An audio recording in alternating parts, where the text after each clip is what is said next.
Nous, on est avant tout centre de ressources documentaires. On est là pour informer, pour donner les perspectives sur la traite des êtres humains, des femmes particulièrement, des enfants aussi, des jeunes, des mineurs, de la traite à des fins prostitutionnelles.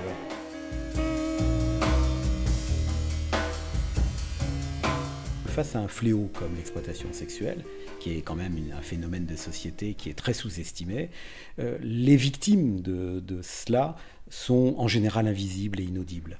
Et permettre à des jeunes brillants de parler, que ce soit comme avocat, que ce soit comme journaliste, comme technicien des médias, c'était ça l'idée, de donner tout leur espace, toute leur chance à des jeunes, leur permettre, avec leurs mots, avec leur technique, avec leur enthousiasme, de dire ce que ça leur inspire. Les réactions, c'est un domaine d'émotion.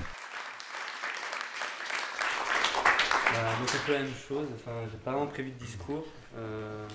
Je tiens à remercier la Fondation Sel et puis ça nous a fait plaisir de parler d'un sujet qui finalement était un petit peu nouveau pour nous et qui finalement nous touche parce que c'est les étudiants et la prostitution.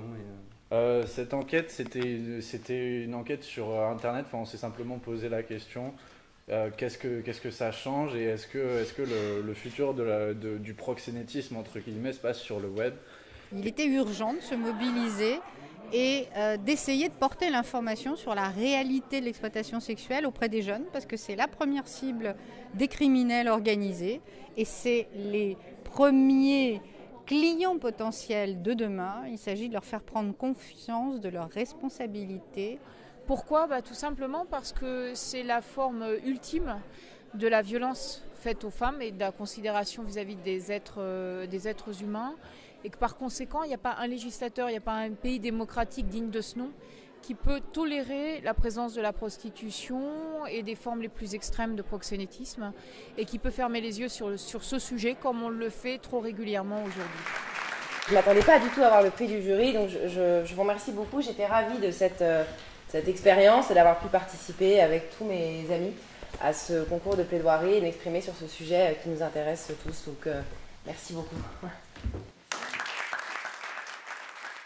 Le fait d'avoir le relais de jeunes talents, c'est quand même un plaisir parce qu'il ne faut pas donner le sentiment que ce thème-là est un thème de spécialiste. C'est un thème qui doit concerner tout le monde. Et donc le but de la Fondation, c'est de faire connaître la réalité du phénomène et d'indiquer comment on peut lutter et prévenir de la manière la plus efficace possible. Ce que je souhaite, c'est qu'il y ait plus de participants au concours.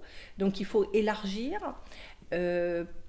Et je pense que l'exigence viendra avec l'inventivité, la créativité, mais l'élément fondateur, c'est l'engagement. Et cet engagement, on le trouve dès cette première édition. Et ça, je trouve que c'est parti pour une très belle aventure qu'il faut poursuivre.